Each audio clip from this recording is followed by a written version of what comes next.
All right, today we are diving deep into the human body, this incredible machine we all live in. But we're going to look at it through a really interesting lens, a yoga student handbook. Now that might sound a little different, but this source gives us a fantastic, holistic view. It sees the body as this deeply connected system of structure, energy, and even consciousness, not just a bunch of separate parts. Let's see what we can uncover. I mean, really think about that for a second. How does it all work?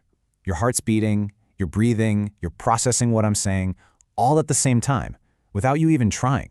It's like this perfectly coordinated symphony. So how is that even possible? Well, let's start breaking it down. So here's our game plan. First, we'll check out the body's blueprint, our physical structure.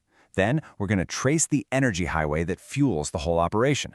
From there, we'll head up to the command center to see who's in charge. And finally, we'll put it all together to see how this thing truly works as one holistic machine. First up, the blueprint.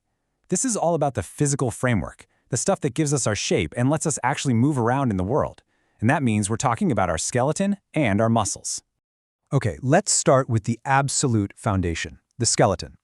The Yoga Handbook has a great way of putting it. It's the body's scaffolding.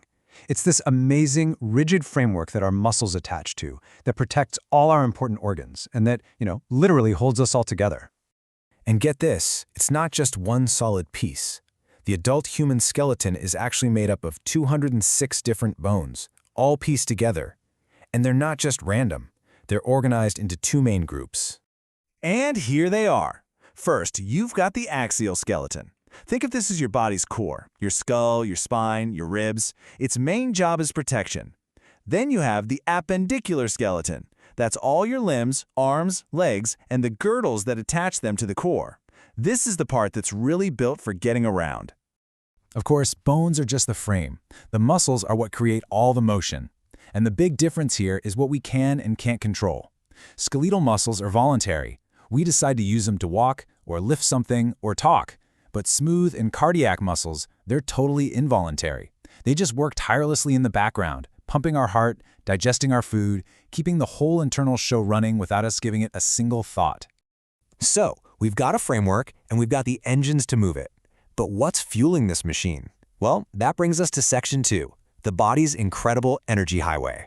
And right at the center of this energy highway is the cardiovascular system. You can think of it as the body's ultimate delivery service.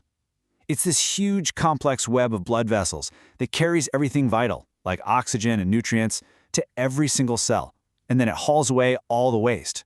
It's amazing. And just let this sink in for a minute. Over 5 liters of blood every single minute. That's basically the entire amount of blood in your body getting circulated every 60 seconds. It just shows you the unbelievable power of the heart. It is the tireless engine driving everything. So how does the heart manage this incredible job? Well, it uses a super clever 2-loop system. The first loop, the pulmonary circuit, is like a pit stop. It sends used, deoxygenated blood to the lungs to grab a fresh tank of oxygen. Then, that newly re-energized blood gets into the systemic circuit, which is the main delivery route, pushing that oxygen out to absolutely every corner of your body. Okay, so we've got a structure and we've got a power source. But who's running the show? What's making all the decisions? That brings us to the command center, the systems that regulate, control, and communicate with everything. Your nervous system is basically the body's high-speed internet. The central nervous system, that's your brain and spinal cord, is like the main server. It processes everything and sends out all the commands. And the peripheral nervous system? That's the huge network of nerves, like all the cables and Wi-Fi signals that connect that main server to every other part of your body, sending information back and forth constantly. And working right alongside that is the endocrine system. Now this system communicates using chemical messengers, which you probably know as hormones. And as our source puts it perfectly, its main job is to maintain homeostasis. That's just a fancy word for keeping your body in a stable, balanced state.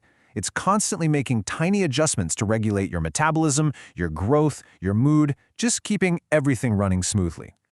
So we've looked at the blueprint, the energy highway, and the command center. For our last section, let's tie it all together and talk about what might be the most important idea of all, the power of connection. And this, right here, is the biggest takeaway from our source. No system works in a vacuum. Your muscles are useless without the skeleton. Your heart needs the brain to tell it how fast to beat. Your digestive system can't do its job without the circulatory system to move the nutrients around. Every single part relies on every other part. Your body isn't just a collection of systems. It's one seamless, deeply interconnected machine. And this is where that yoga handbook perspective really becomes powerful. So if your body, your energy, and your mind are all part of one big connected system, how does that change how you think about health? It means an injury isn't just a physical problem, right? It affects your energy, your mood. It encourages us to think about being healthy not just as fixing broken parts, but as taking care of the entire integrated you. Something to think about.